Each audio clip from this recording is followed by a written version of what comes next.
Other than that, thank you, Freya. Other than that, I may start by introducing our speakers and then briefly introducing the topic of this session and giving a little bit of an overview of what I'm going to ask the speakers on this panel.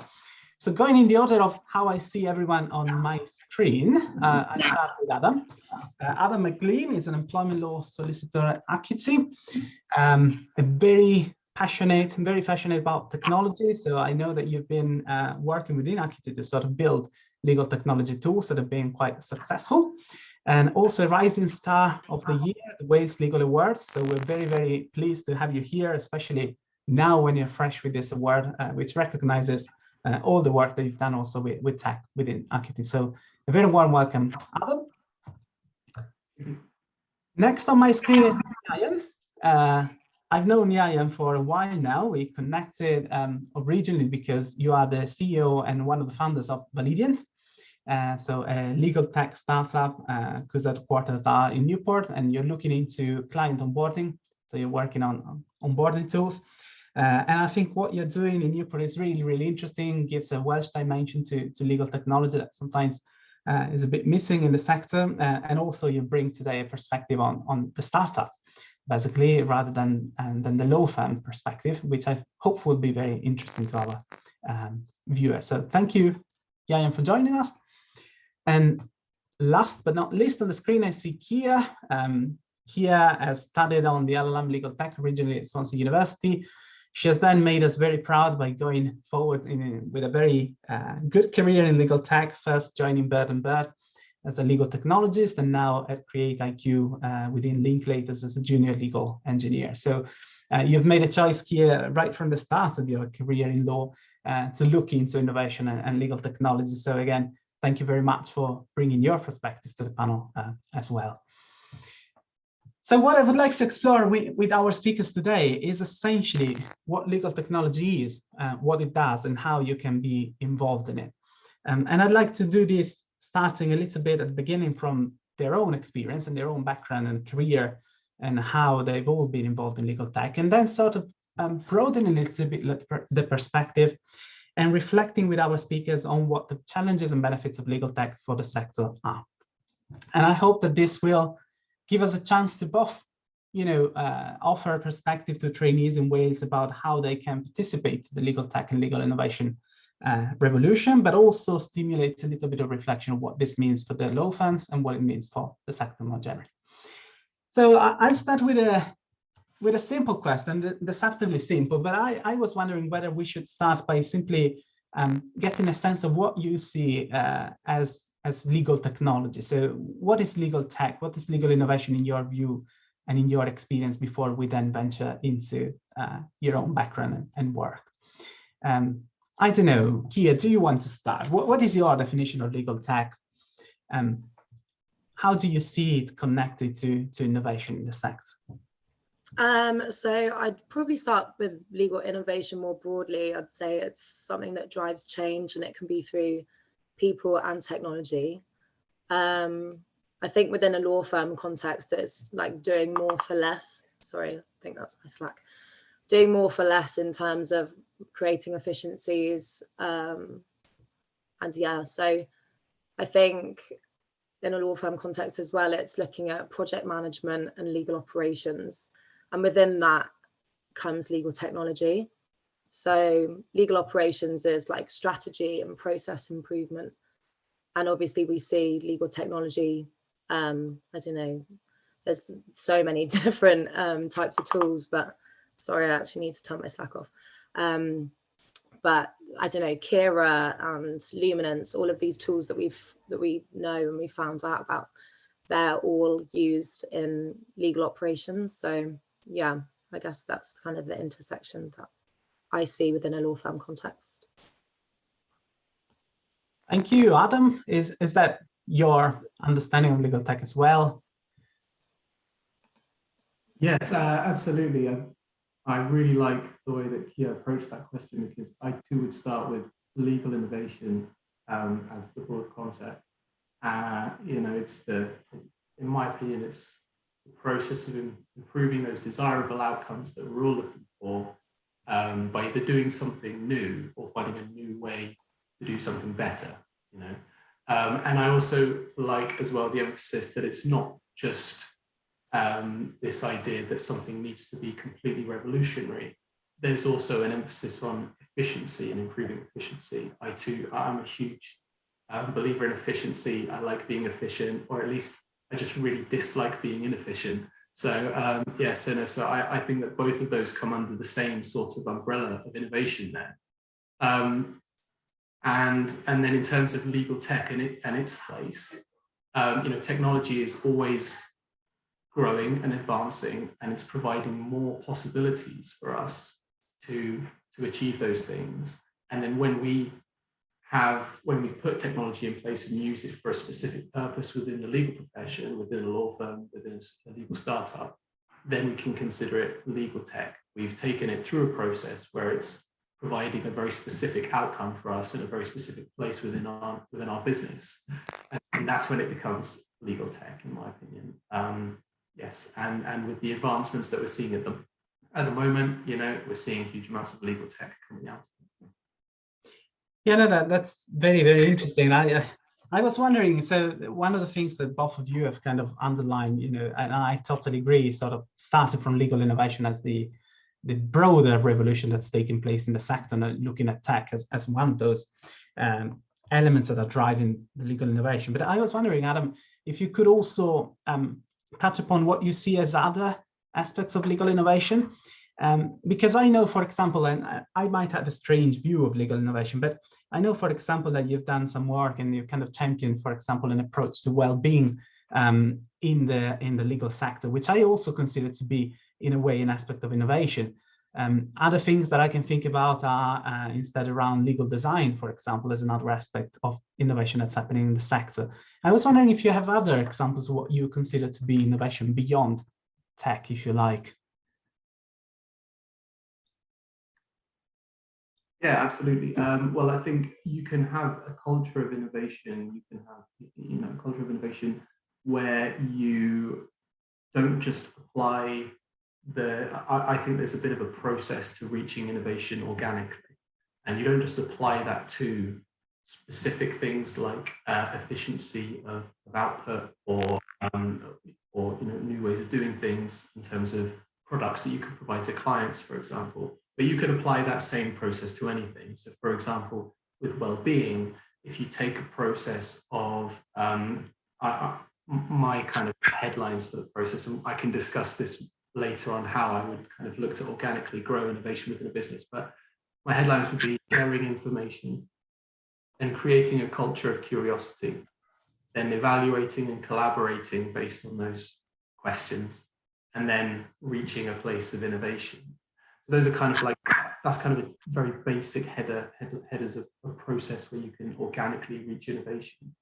But you could apply it. So with well-being, you could share information about well-being, about working arrangements and trends within the market, what challenges employees and employers are facing.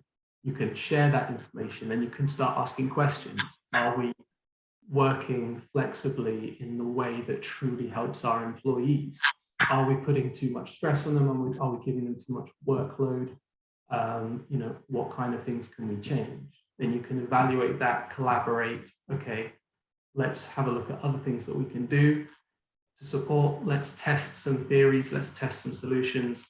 And then we finally reach a place of innovation where we can say, oh, now we're doing this because we believe it helps our staff with their well-being.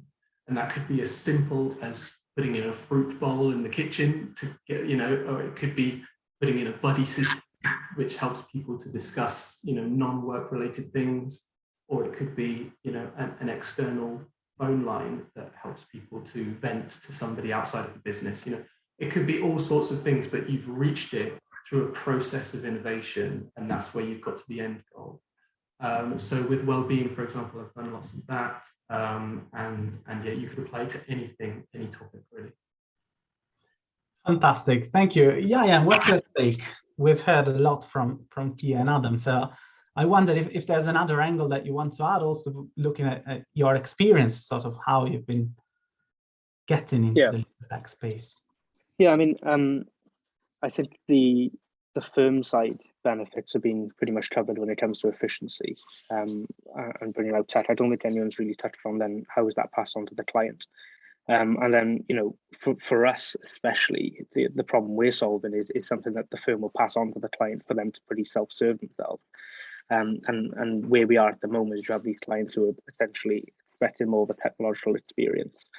So they're sort of driving that change, in my opinion. They're asking for it, they're wanting it, and then that can then lead through to the firm. I think then with the question around other innovations, I guess maybe more sort of process innovation can be useful for firms. So how can we now look at our documentation? How do we change it? How can we speed up how we acquire new legal tech? You know, so how can we get on a trial sooner? How can we make sure this is the right tech for us? And then how can we then bring it into the firm and start making changes? Because I mean, I guess my approach when looking and working with law firms is there often is quite a long sales cycle, because you need to make sure, you know, it's the right piece for you. You need to go through all the certifications, all the compliance documents. So I think that process innovation to make that a little quicker could be pretty beneficial for unlocking more innovation. Yeah, no, that's really interesting. When we put together this series of workshops for trainees, and we started in the first workshop by looking a little bit at the legal tech / law tech distinction. And it's interesting because in your definitions, we've kind of seen the back end, if you like, of legal innovation happening for technology within law firm from the point of view of efficiencies for the law firm itself. But yeah, and you've also mentioned a kind of, the client-driven aspect of innovation, which is what we tend to call law tech. So it's quite interesting that you call all these different angles. So switching a little bit to your own experience and how you have started your journey into legal tech, and do you want to share a little bit how you got involved? Because I think your background, for example, and then we'll hear from Kia and Adam, of course, is very interesting in the sense that you studied sociology at Cardiff University, and then what happened? Yeah, what happened? I mean, quite an unconventional route, I guess, into law in general, not just legal tech. So didn't study law, studied sociology at university. I guess the plan was to go sort of into social policy sort of things. Ended up not wanting to do that, and I went into sales. Obviously then COVID hit, and then I was sort of looking, okay, what's the best opportunity for me now? And I thought, what better time to start a company than now, I guess, when I didn't have anything else. So from there, joined a tech incubator in Newport, South Wales. And it's quite different to usual incubators, I guess. You don't have to go with an idea, but rather they partner with other firms and speak about their business challenges. From that, there was a law firm and a few other firms in professional services that highlighted this issue. Me and my team then, we basically teamed up and we went out and started speaking to people. Is this a scalable business? Turns out, we think it is, and we've managed to raise our pre-seed funding in January. So we're hopefully now on the track to be able to grow. So yeah, into legal, because we worked with a law firm as a strategic partner, and just sort of started unlocking all the issues that they had, and hopefully now we're on the way to solve it a lot more industry wide. Fantastic. No, that's really interesting. I'll come back to you later because I have a question for all of you around, some of the skills that you have acquired along the journey. But Kia, what about your involvement in legal tech? Of course, I know everything about it, but do you want to share it with everyone? Yeah, of course. So I guess I started out on the conventional route of wanting to become a lawyer. Started at Swansea University, studying my law degree. I managed to get a placement when I was in my second year with BNP Paribas, a bank, and I just so happened to be placed in their tech, procurement and IT department. And I suppose this is where it kind of sparks the legal tech curiosity. So during that placement, I was doing a whole host of things, obviously a lot to do with, contracts and whatnot, but I was also asked to maintain and help build chatbots and automate contracts. But I was doing it on Word, so we've definitely come a long way since 2019. That, how many years is that? 3 years, and it's still, we can see advancement in that. I then decided that I was really kind of intrigued in this, had no kind of prior knowledge of legal tech before doing that placement. But yeah, sparked curiosity. I then looked around trying to kind of figure out what my next movements were going to be, and I found the LegalTech at Swansea University. Happened to be one of the only ones in the country at the time, so that was very convenient for me to stay on at Swansea. I then graduated in September last year, then moved to Bird & Bird as a legal technologist there. I stayed there for 6 months before an opportunity at Linklaters arisen for me to join the Create IQ team, and that's where I am now as a junior legal engineer. And yeah, I mean, I'd be happy to go into kind of more details, I mean, with what I do, but it's in essence a contract automation platform and negotiation platform. And what I do on that is kind of code the contracts and then a whole host of other kind of coding bits and bobs that create the process from end to end. So it's a full contract cycle. But yeah, I'd be happy to talk more about it. We'll get there. We'll get there. Yes. Yeah. So that's my kind of background at the moment. And yeah, so I'm at Create IQ.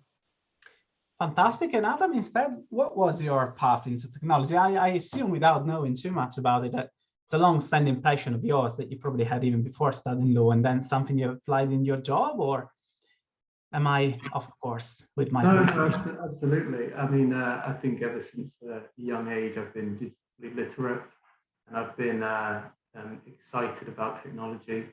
To be honest, I think video games were a great source of education for me. I think I enjoy playing video games, and they taught me that efficiency was, very useful. Especially if you didn't want to keep dying and respawning all the time.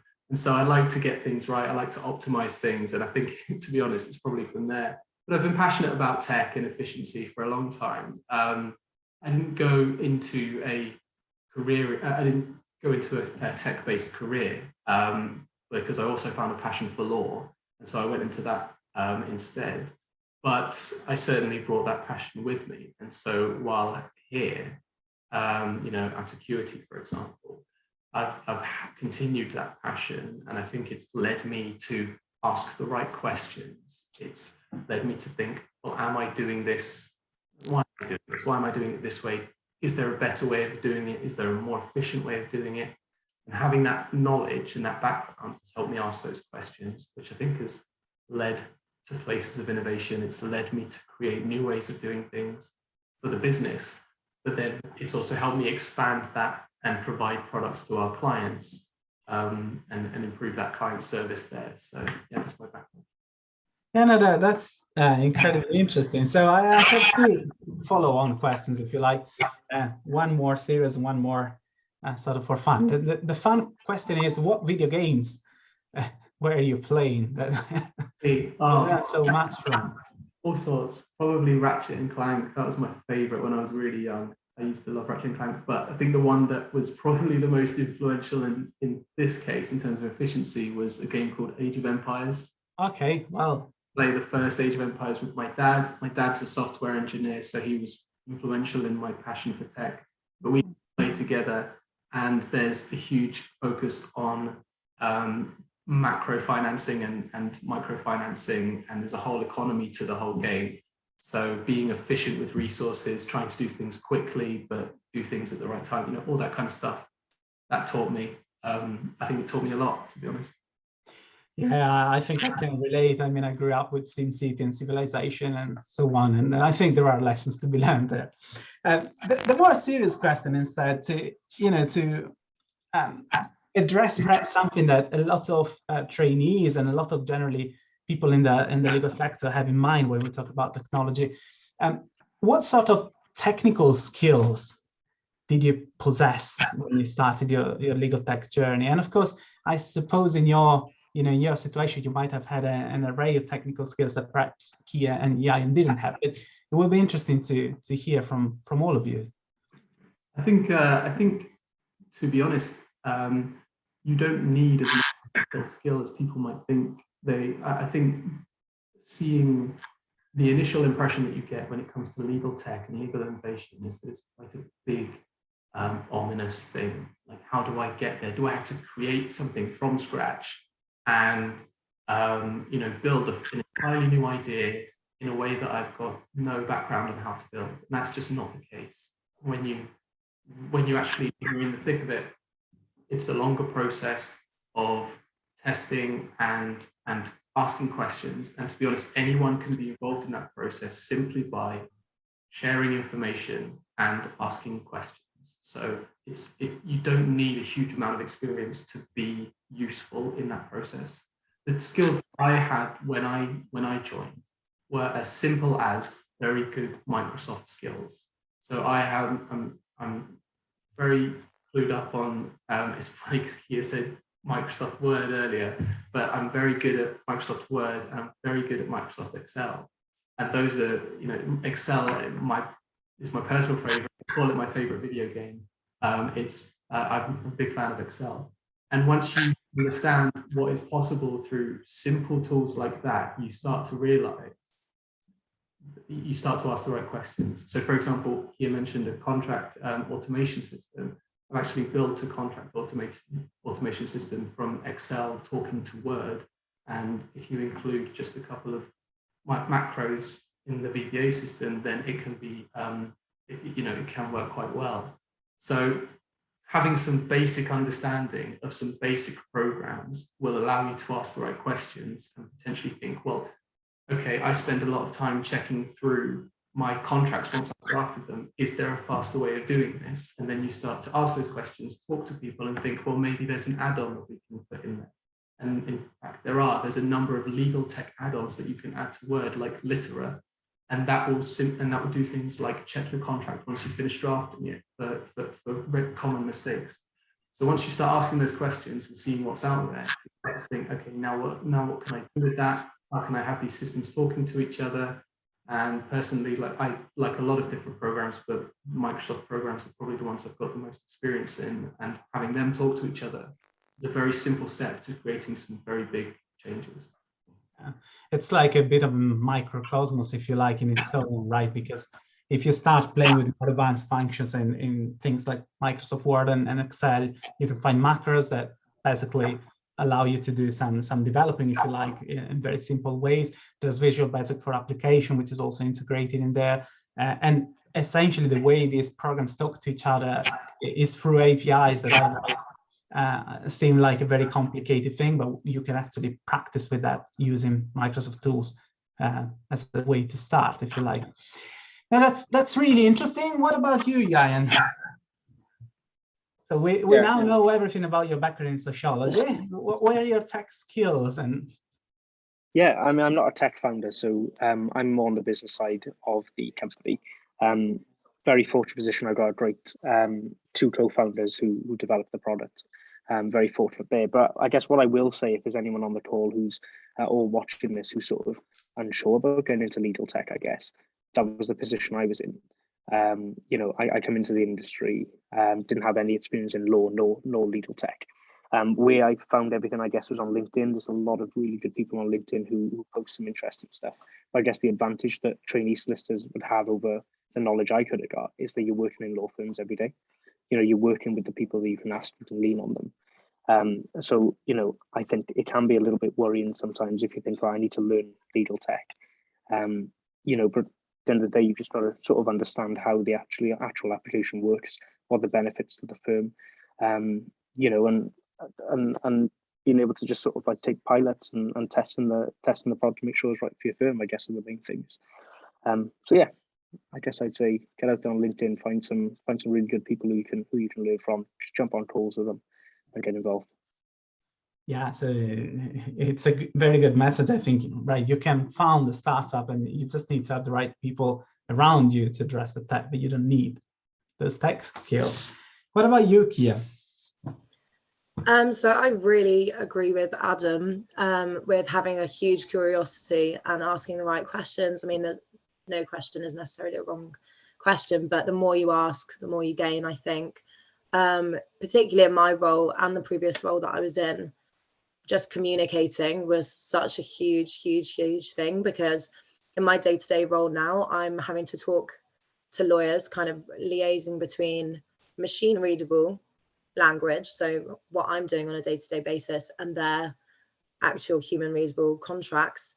And we're having to have these conversations in order to figure out what the limitations of what I can do on the platform are and what they need. So communication skills, absolutely huge. Another thing that I did actually when I was doing the LegalTech course, which I found really helpful, was I did a coding course, HTML, with Code First Girls.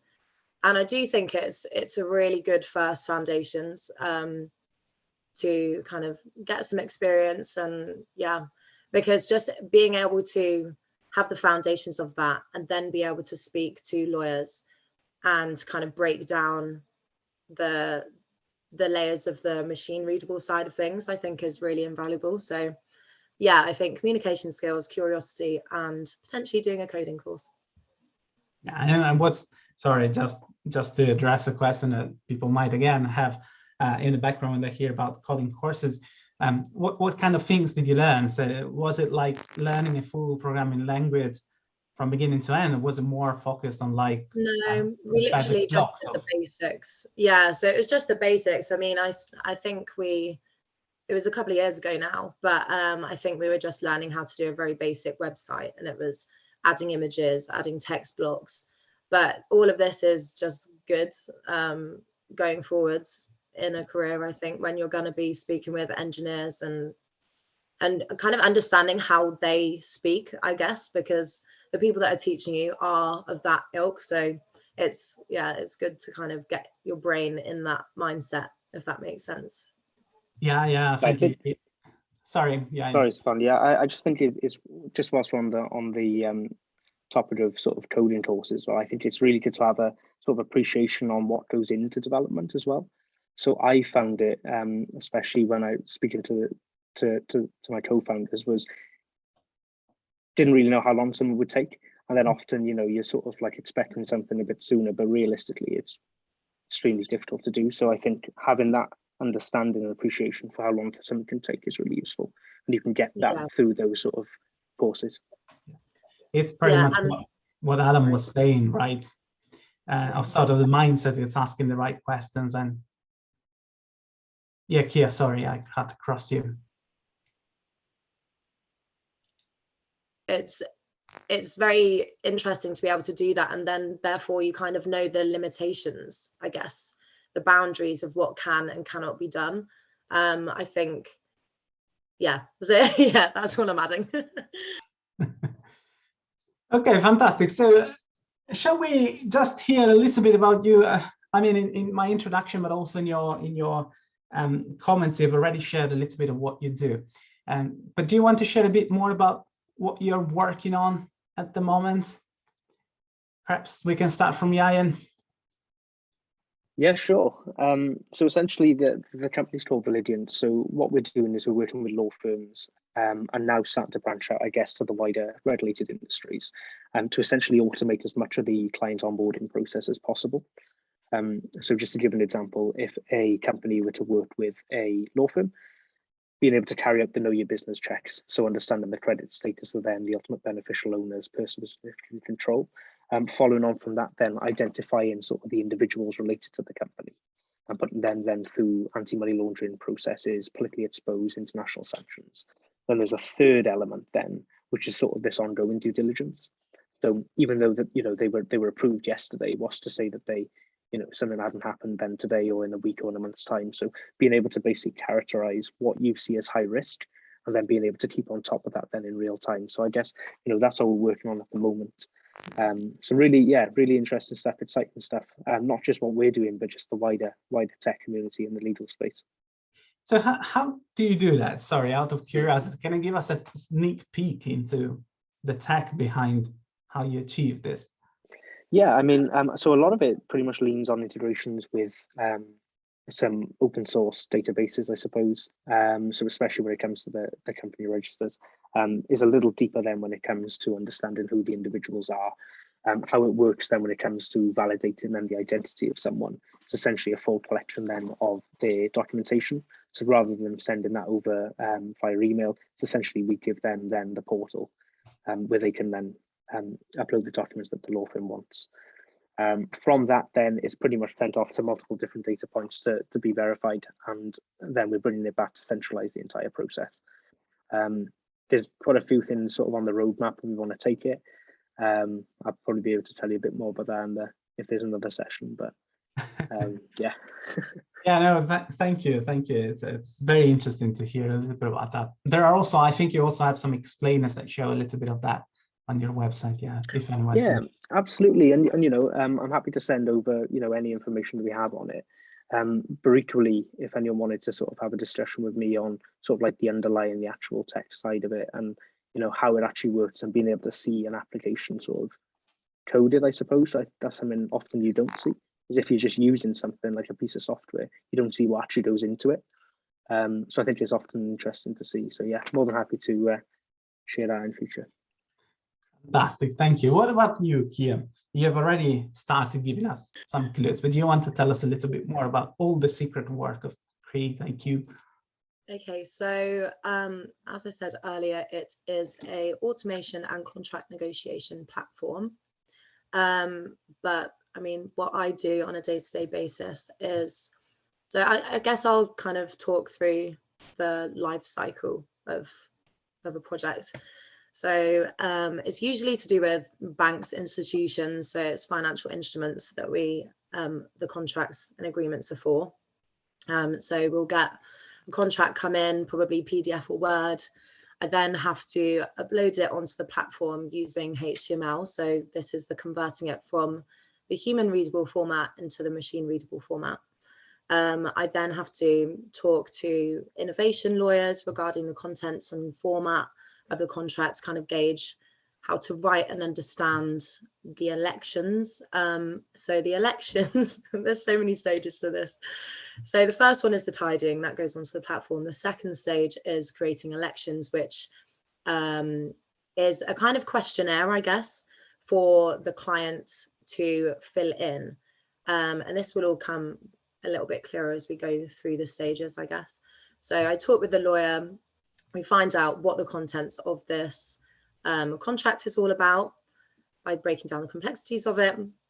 I then create the elections using JSON, a type of coding language, which ultimately then creates legal schema, which is a kind of, I'm trying to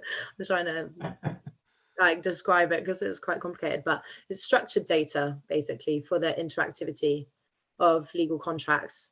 And so this creates tangible data points for our clients to then use, which is such a key thing of the platform. So yeah, once the questionnaire has been made, I then tag the elections to the actual legal document that I've coded. And then this kind of creates the whole outline of what is then used going forward to then, for our clients. So this is then reproduced. I then put it onto our testing platform. And this is when it gets kind of interesting because it goes backwards and forwards to the lawyers, to our engineers, through us, and we're all testing it because obviously it needs to be completely soundproof. And within this, we come across so many bugs and then have to use our problem-solving skills in order to get around this. So this kind of goes backwards and forwards for quite a long time. And then it's finally ready for publish and our clients are able to use it. And then, so yeah, then they're filling in the questionnaires, creating their tangible data points, and then able to use this going forwards in audits or for management purposes, or yeah, for all sorts. So yeah, that's kind of it in a nutshell. I know it's kind of complicated.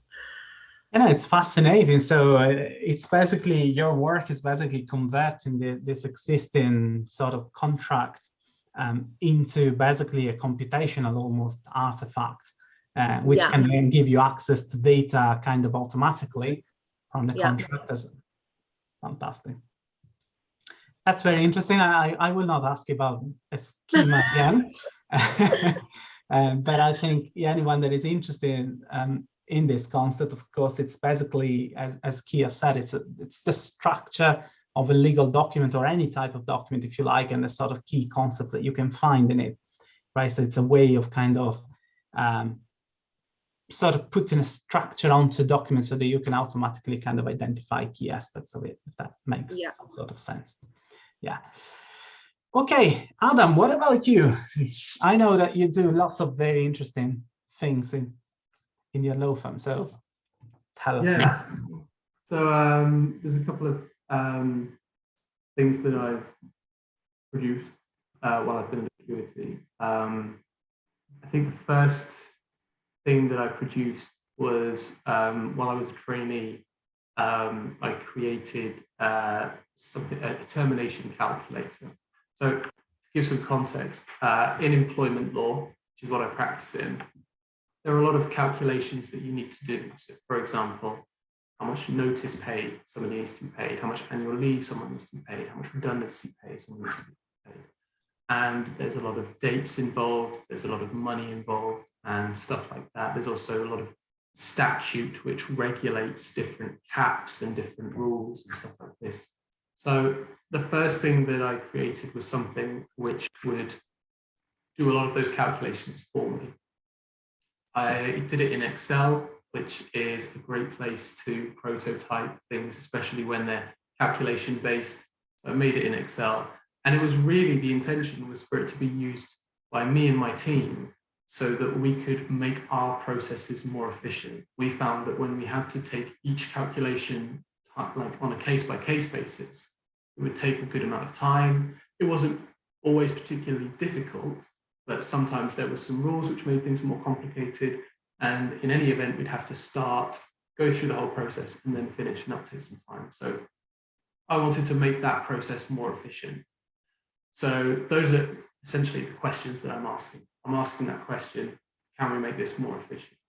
Then I went through, I made a couple of prototypes, and I said, look, this is what we can do. If somebody is leaving a business, my prototype will now calculate how much notice pay they need to be paid, how much annual leave they need to be paid, and how much redundancy they need to be paid if they're being made redundant. So that was my first little prototype, and it looked awful, it looked terrible, but it worked, and that was the most important thing. So I then collaborated with my team, and I said, hi everybody, I'm going to save this locally, save this centrally so that we can all access it, and when you need it, you use it.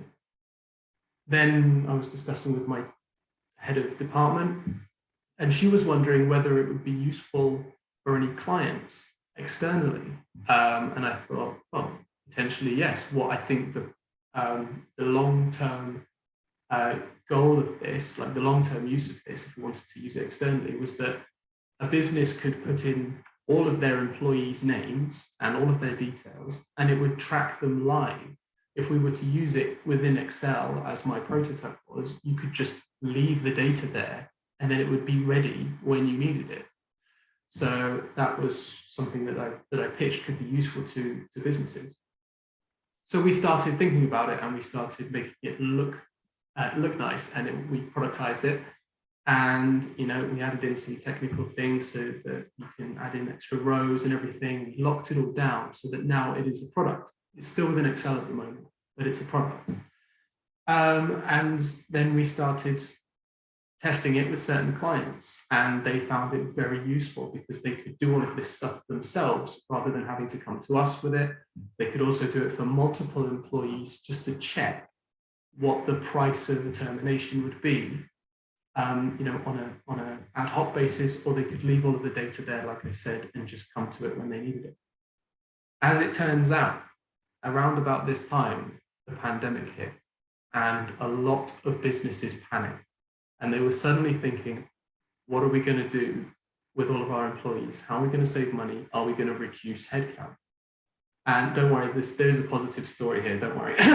But they suddenly think, and I suddenly started feeling guilty because I'm giving them this tool that can explain to them how much it costs to get rid of an employee. But it turns out that actually providing the clients with that objective data, that this is how much it will cost you right now to dismiss somebody, a lot of the businesses took a step back and they took a breath and they said, actually, that's more money than we realized. let's consider alternatives to dismissing our employees. And that gave them a month break where we were discussing, or a few weeks or a month, where we were discussing alternatives to dismissal, how we can save the company money without cutting headcount. And then suddenly, once we'd had that break, furlough came in. And so a lot of our clients actually were able to preserve their employment relationships because they had the objective information in front of them, and they didn't make those knee-jerk decisions that they might otherwise have done. So we were, really happy that that product was of use to a lot of people at that stage. But that's how it began. It was a product that was just initially for me and my team, and then we made it into something useful for others. In the same way, I've done the same process when it came through. Luckily, in the employment team, there's a lot of change in the practice area. Government providing guidance on all sorts of things all the time. Statute changes. There's case law on a daily basis. Trust me. And you need to keep up to date with things. Things change all the time. So there's a lot of change that I see, and I think to myself, well, what could we do in reaction to that? How can we advise our clients on that? How can we make our services useful? So, for example, one of the big things that came in over the last 2 years was reform in IR35, which is a tax thing. And that really requires a business to look at employment status within their team, within their business, and understand whether somebody is an employee or a self-employed person, and lines are often blurred.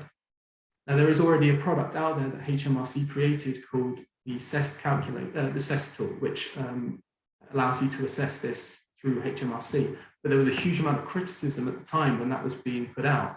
And so what we did was we thought, is there something that we could do, a more comprehensive tool?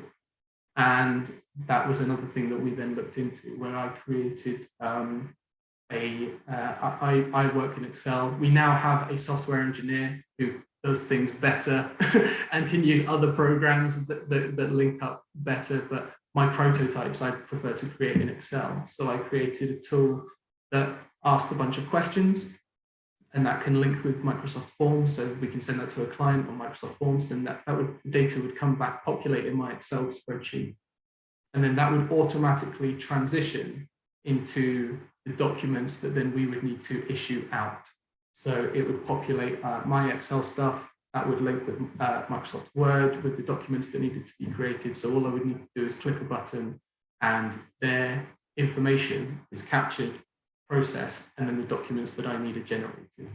Now, we still need oversight on that because we don't want to be giving out something that gives poor legal advice. And when it comes to employment status, we need to assess very minute things. And it's very easy for a user outside to put in the wrong information as well, especially if they don't quite understand the consequences of that information. So it needs to come internally, but it's so useful to have those documents created quite efficiently internally, and then we can go back and make small amendments before finalizing.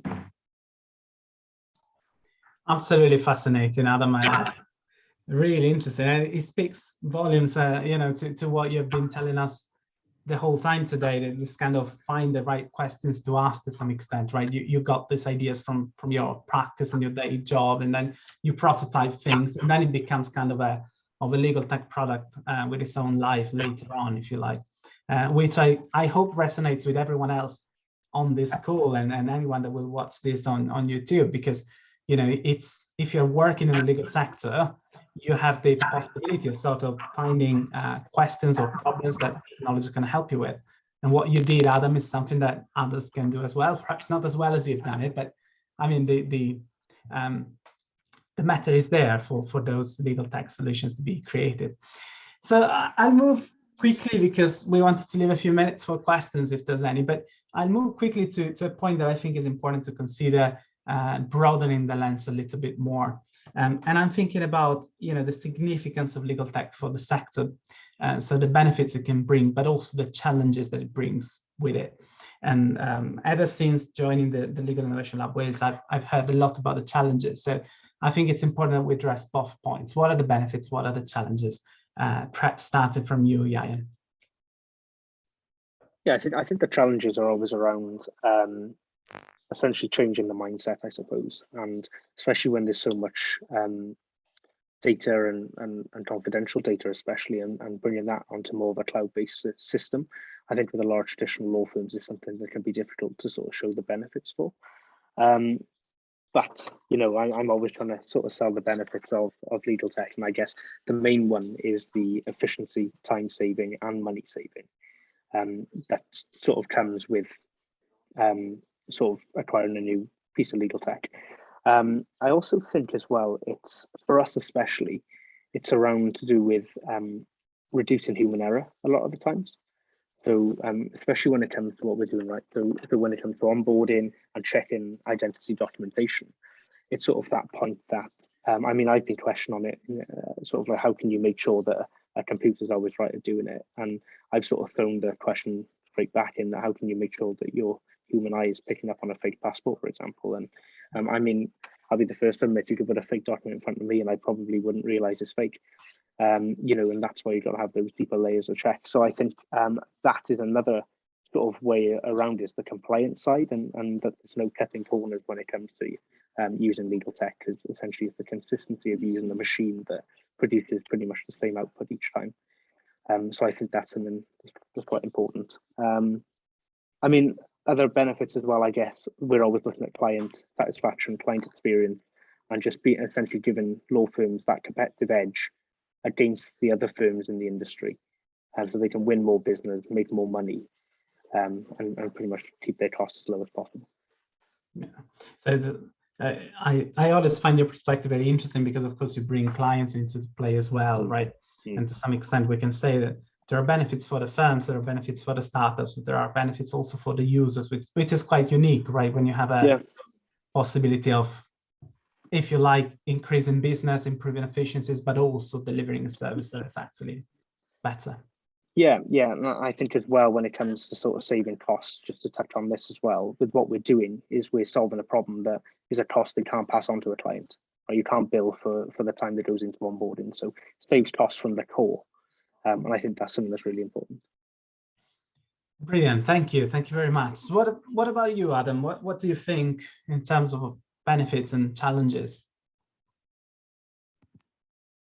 Well, I think that some of the challenges that we've got are, you know, some places may have a culture where they're not sharing information and they're not asking questions because they are happy with the way that things are. You know, they're satisfied with their processes at the moment, they're satisfied with their products. But I think that's why information sharing is so important, because, for example, here at Acuity, we like to share what things are possible. For example, I've done presentations internally to people at Acuity on what kind of things you can do in Excel, what kind of things you can do with such and such. And it's amazing to see that actually there are some things in, you know, tools that you use every day, Outlook, Word, that not everybody knows. Not everybody will know that you can speed up that process by something that's already available. So, you know, sharing that information is so important. And then from that, you naturally get a culture of curiosity, because people are changing their habits. You get to the right questions, to evaluating your options, and then eventually reaching a place of innovation. So I think if you're in a place where people are happy and not willing to challenge the status quo, that will be a challenge for you to try and break through that culture. Fortunately, there are opportunities as well on the flip side, because there are so many intelligent people in the legal profession, you know, and there are so many people willing to collaborate with each other. So, for example, this whole thing is a great example of that. We're all talking about this. We're all sharing our ideas and our opportunities. So there's loads of opportunities there. I think the pandemic was an absolute tragedy. It's also forced people to think a little bit differently and to become a little bit more digitally literate.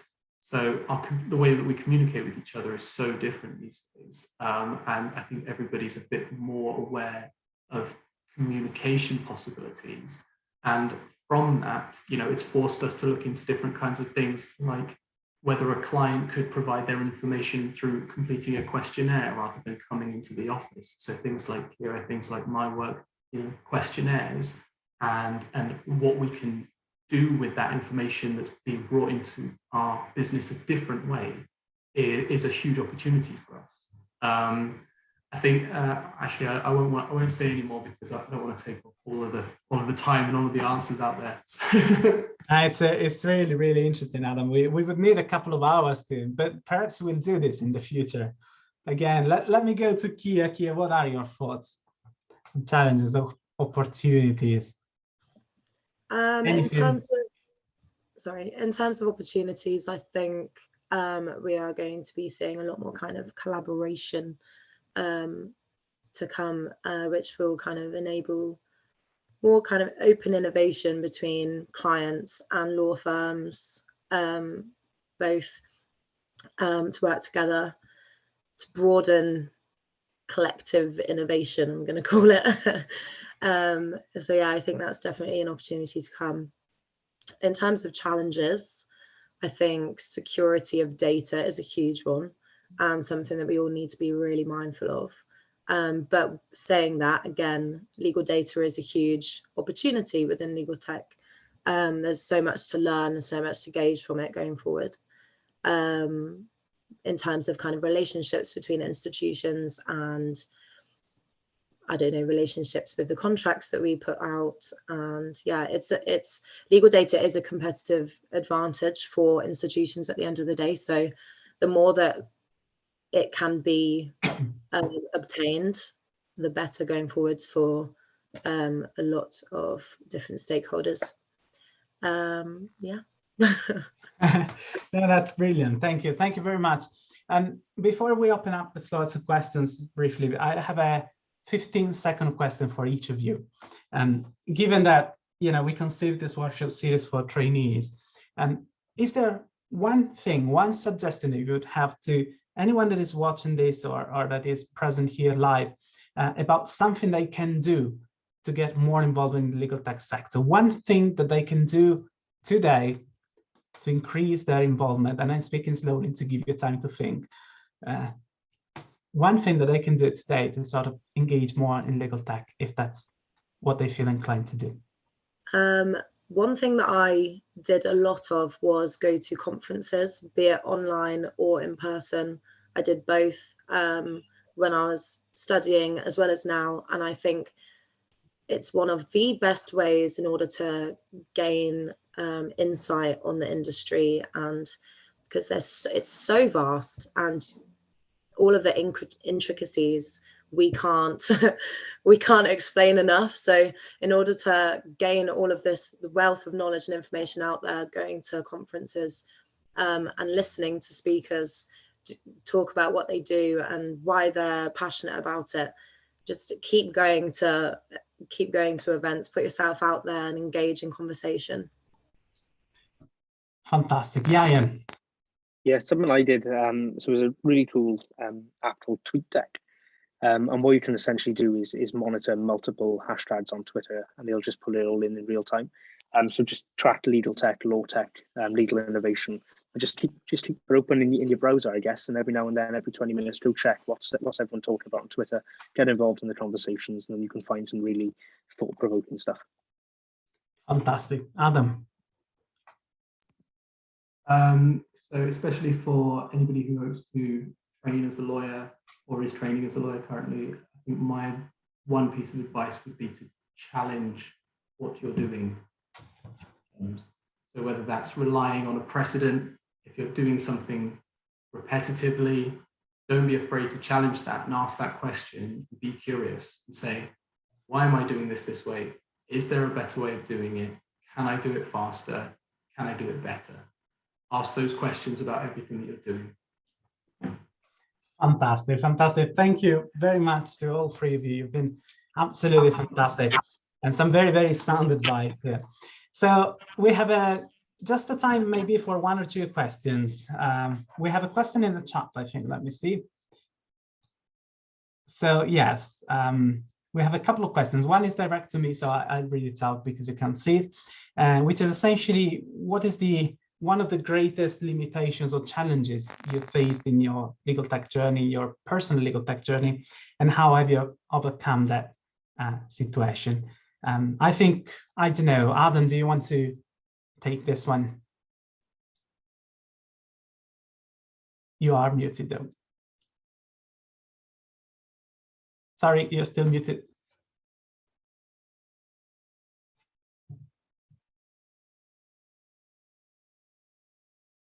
There you are. Sorry. Yeah, no worries. Your box went flying.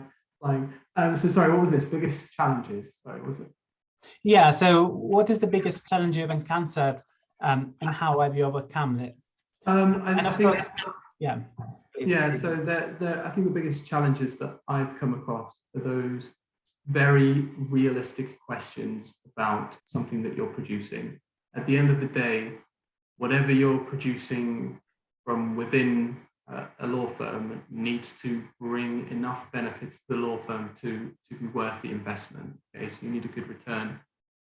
You need to find time to put the time in order to develop and test it. Somebody needs to do that, somebody needs to do that work. So there's a lot of real questions and real world challenges that come into play whenever you're doing this. Some of the things that we've introduced to help with that process is we've recruited a dedicated software engineer who can help us build the things that we think of. So now that supports that process where it's now not relying on somebody like me, for example, who is a lawyer first but has a technology background. It's not relying on them and taking them away from their fee earning work. We now have somebody dedicated to doing that. So I can bring the ideas and they can go ahead and do it. But yeah, there's lots of different questions, and asking those questions as soon as possible is incredibly useful. So asking, what will this ultimately do? Will it help me internally, or is this a product for clients? If it is a product for clients, how are we going to market it? Is anybody actually going to use it? Stuff like that. These questions, we need to be very critical of our own work and our own the thing that we're championing, because realistically, it may not get all the way. It might help us internally, but it might not be worth bringing to clients. So those real questions you need to ask yourself. Brilliant. Thank you very much. We have a second question, which I think is very interesting from Hugh in the chat, and then we'll wrap this up. Essentially, I think you detected that, we've talked about basically different levels of legal tech innovation, if you like, and going from macros on Excel to, more advanced levels of technology and contract automation and so on. So I think the question that Hugh has is, do you see barriers differing in between the different levels of innovation? So is it easier to get into legal technology at a lower level and then more difficult to get into the more advanced legal tech? Or do you see this as a single field where there's a single challenge to sort of engage with it? Yeah, I guess when it comes to sort of looking at the different levels, sort of the basic to advanced, I guess there are sort of like the basic ones which just sort of streamline one sort of part of something. Then you got the deeper tech then when it comes to sort of the blockchain side of things and really analyzing contracts, I suppose. How I see legal tech is, some people just refer to it as biz tech, I guess, just like tech that can enable your business a little bit more. But when it's then working in the legal industry, to pretty much overcome a problem that law firms are experiencing, that's when it comes to legal tech, in my opinion. I think in terms of barriers, there don't have to be barriers when, from my perspective, when trying to sort of sell to law firms to sort of get them to understand what goes into the tech, I suppose. And then when there's a lot more sort of deeper things when it comes to the AI side or machine learning side, it can often be difficult then to get that over. So perhaps there is a bit more of a barrier to entry when you've got a really difficult product to describe. Hopefully I'm on the right track with the answer. Yeah, well, I guess, I thought the question was very interesting, but to some extent, what you're saying and what Hugh was also hinting at is, we have these different levels, but my thinking is once you enter into the world of legal tech, that you can always progress, right? We heard today a lot from Adam about having the question, having the mindset of challenging things and being curious and so on. In a way, from my perspective, that's the only barrier that exists, right? And then you are inside the legal tech revolution. Then, of course, you can upskill yourself, you can learn more things, you can engage with more advanced technologies and so on, and you need to learn and perhaps rely on others. But if you have that initial curiosity, that interest, then you are in it. Yeah, I think that's the way to understand it. I think there's organic growth and organic innovation within a business, within a law firm, and you can achieve that through asking those questions, being curious, and trying to find more efficient ways of doing something, different ways of doing something. Those technologies that we're talking about, the very advanced things, blockchain, AI, they are going to be more revolutionary because the tech is just not being used, very widely at the moment. So they are going to be incredibly useful, incredibly interesting developments when they come about and are commercially available for everybody. But right now, for example, I'm not doing my work in my practice area and thinking, I wish I had blockchain. Like I can do my work without blockchain right now, and I certainly don't need AI for anything right now. It will help, and it will help certain people in certain practice areas doing certain tasks, but we don't need to wait for that. We can think about what we're doing right now and what improvements we can make, to our specific tasks that we find ourselves doing. Certainly, I think there's so much untapped potential, rather than thinking about what machines can learn and thinking about machine learning and AI there's so much untapped potential with replicating and optimizing human knowledge. So for example, we've gone through our law degrees and university, and we've accumulated a vast amount of experience doing the job. We can replicate that and automate certain processes based on that without needing to use machine learning or AI. And I think that is untapped potential. And when AI comes, yes, it will do it far faster than we can do it, but it's not quite ready yet. Brilliant. Thank you. Thank you very much, Adam. Let me say a really big thank you to all three of you. You've been absolutely fantastic. We've learned a lot about your experience, but also your thoughts on the sector. And I hope that this will be, will have been interesting and useful to everyone that was here today, but also to anyone that will listen to this in the future. And I hope that you will keep doing the great things you're doing right now, and perhaps come here and tell us more about those in the future. Thank you so much. It's been a real pleasure. Thank you. Cheers, Stefano. Thank you very much. Thank you. Thank you very much to all of you. Thank you.